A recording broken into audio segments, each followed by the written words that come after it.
కల్పించాలి కల్పించాలి ఉద్యోగ భద్రత కల్పించాలి రెగ్యులరైజ్ చేయాలి జీవో నెంబర్ 21 వెంటనే జీవో నెంబర్ 21 వెంటనే జీవో నెంబర్ 21 వెంటనే జీవో నెంబర్ 21 వెంటనే వి వాంట్ 3 సంవత్సరాలుగా మేము ఈ విశ్వవిద్యాలయంలో పనిచేస్తున్నాము. ఒక వైస్ ఛాన్సలర్ నామినీ ద్వారా డిపార్ట్మెంట్లో నోటిఫికేషన్ ఇచ్చిన తర్వాత మేము అప్లికేషన్స్ పెట్టుకొని మేము ఇంటర్వ్యూ ఫేస్ చేసి వచ్చిన టీచర్స్ మేము అందరము ఈరోజు జీవో నెంబర్ 21 తీసుకొచ్చి యూనివర్సిటీలో పనిచేస్తున్న పార్ట్ టైం అధ్యాపకులందరినీ వెంటనే బయటికి పంపించే ప్రయత్నం చేస్తున్నారు గవర్నమెంట్. సో ఇక్కడ అర్హత కలిగిన పార్ట్ టైం టీచర్స్ ఉన్నారు తప్ప మాకు అన్ని క్వాలిఫికేషన్స్ ఉన్నాయండి. పిహెచ్డి ఉంది, నెట్ సెట్ క్వాలిఫై ఉన్న టీచర్స్ ఉన్నాం, మంచి పబ్లికేషన్స్ ఉన్నాయి, నేషనల్ ఇంటర్నేషనల్ పబ్లికేషన్స్ ఉన్నాయి మాకు.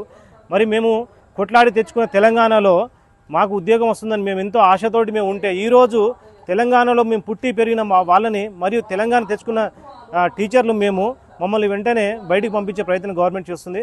సో గవర్నమెంట్ ఈ దానిపైన కొంచెం దృష్టి పెట్టి అసలు మిమ్మల్ని ఎందుకు రెగ్యులరైజ్ చేయొద్దో మీరు ఆలోచించి మమ్మల్ని వెంటనే రెగ్యులర్ చేయాలండి. సో ఇక్కడ ఉన్న టీచర్స్ అందరూ సుమారు 950 మంది ఉన్నారు పార్ట్ టైం టీచర్స్. దాంతోపాటు 12 విశ్వవిద్యాలయాల్లో పనిచేస్తున్న టీచర్స్ వీళ్ళందరూ. సో వెంటనే గవర్నమెంట్ ఒక కమిటీ అయినా చేసి మమ్మల్ని మా సర్టిఫికేట్స్ అన్ని వెరిఫికేషన్ చేసి అయినా మమ్మల్ని వెంటనే రెగ్యులరైజ్ చేయాలి.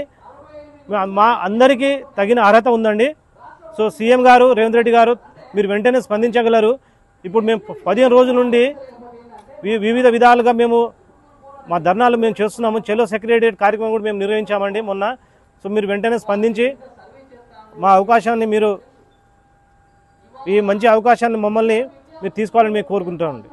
అధ్యాపకుల ఐక్యత ముఖ్యంగా తెలంగాణలో పనిచేస్తున్నటువంటి 12 విశ్వవిద్యాలయాల్లో పార్ట్ టైం అధ్యాపకుల సమస్యలకు మొత్తం ప్రభుత్వానికి తెలియజేయడం కోసం మా వెన్నంటే ఉంటున్నటువంటి స్వరాజ్య టీవీకి మేము స్వాగతం సుస్వాగతం. ముఖ్యంగా ఈ తెలంగాణలో ఉన్నటువంటి యూనివర్సిటీలో పనిచేస్తున్న పార్ట్ టైం అధ్యాపకుల యొక్క సమస్యల్ని యూనివర్సిటీలో ఉన్నటువంటి పోస్టులని రిక్రూట్ చేసే విషయంలో తెలంగాణ ప్రభుత్వం గత 20 రోజుల క్రితం జీవో 21 విడుదల చేసింది.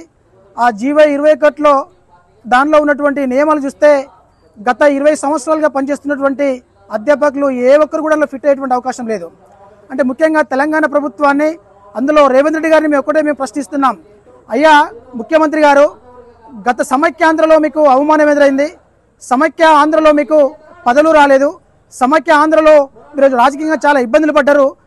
మీకు స్వరాష్ట్రం వచ్చిన తర్వాత ఈ స్వరాష్ట్రంలో మీకు గౌరవంతో పాటు మీకు పదవులు వచ్చినాయి, మీకు ఉద్యోగాలు దొరికినాయి.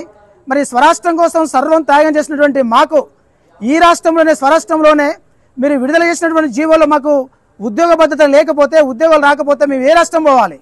ఈ సమస్యకు ఈ ప్రశ్నకు మీరు సమాధానం చెప్పిన తర్వాత మీరు మిగతా రిక్రూట్మెంట్కి పోవాలి. ముఖ్యంగా రేవంత్ రెడ్డి గారు మీకు అన్ని విషయాలు తెలుసు. మేము యూనివర్సిటీలో పనిచేస్తున్నటువంటి విషయంలో ఇక్కడ ఉన్నటువంటి అధ్యాపకులు 3 రకాలు: పర్మనెంట్ అధ్యాపకులు, కాంట్రాక్ట్ అధ్యాపకులు, పార్ట్ టైం అధ్యాపకులు అని చెప్పని ఒక 3 రకాలుగా మీ స్వార్థం కోసం మీరు మమ్మల్ని విభజించి పాలించడం చేస్తూ ఉన్నారు.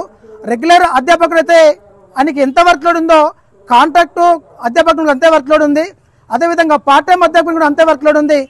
ముగ్గురం సమానంగా పనిచేసినప్పటికీ కూడా, సమానంగా పాటలు చెప్పినప్పటికీ కూడా కానీ మీరు ఇచ్చేటువంటి వేతనాల విషయంలో చాలా వ్యత్యాసం ఉంది. ఇది ఎక్కడనేమని చెప్పి అడుగుతున్నాం మేము.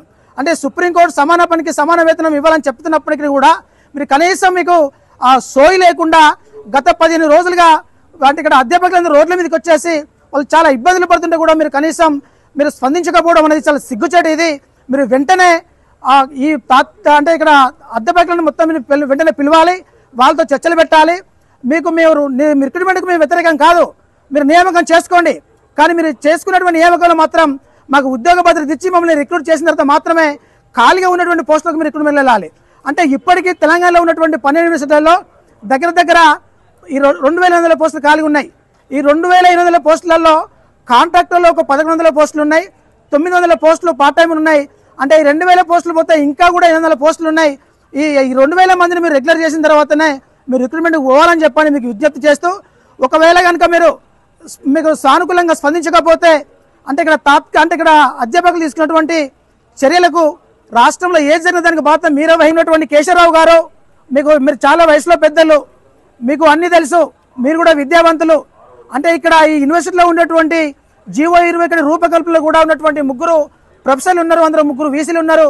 అందులో ఆ 3 కూడా గతంలో పార్ట్ టైం నుండి కాంట్రాక్ట్ నుండి రెగ్యులర్ అయినటువంటి వీసీలు మాత్రమే ఉన్నారు. అందులో ఓ యూనివర్సిటీ కుమార్ సార్, తర్వాత అల్తాఫ్ హుస్సేన్, నెక్స్ట్ అంబేద్కర్ యూనివర్సిటీ గంట చక్రపాణి గారు. మీ అందరికీ తెలుసు. అంటే మీ ఉద్దేశం ఏంది? మీరు విద్యావంతులు అయి కూడా మీరు తప్పుడు విధానాలు మొత్తం రూపొందించి ప్రభుత్వాన్ని మీద నెట్టేసి ప్రభుత్వాన్ని బదిలీ చేసే పని చేస్తా ఉన్నారు. ప్రభుత్వంలో ఉండేటువంటి పెద్దలకు మనంతా విద్యావంతులు కాకపోవచ్చు, రాజకీయంగా వాళ్ళకి అనుభవం ఉండొచ్చు, కానీ అటువంటి వ్యక్తులకు మీరు వాళ్ళని గైడ్ చేసి మీరు కరెక్ట్ నియమాలు రూపొందించాలి. కానీ ప్రభుత్వాన్ని తప్పుదోవ పట్టించి నింద మాత్రం ప్రభుత్వం వేయొద్దు. అంటే మీకు దీని విషయంలో మేము ఎట్లా అర్థం చేసుకోవాలంటే, మీకు రిక్రూట్మెంట్కి పోయేటువంటి ఆలోచన మీకు లేదు. ఏదో ప్రభుత్వం నోటిఫికేషన్ ఇచ్చింది, కానీ అధ్యాపకులు వద్దని కనుక మాత్రమే మేము క్యాన్సిల్ చేస్తున్నామని చెప్పని మళ్ళీ ఆ నింద మామిదడం కోసం ప్రయత్నం చేస్తా ఉన్నారు. ఇది మంచి పద్ధతి కాదు. వెంటనే మీరు ఈ రిక్రూట్మెంట్కి పోవాలని చెప్పని విజ్ఞప్తి చేస్తున్నాం.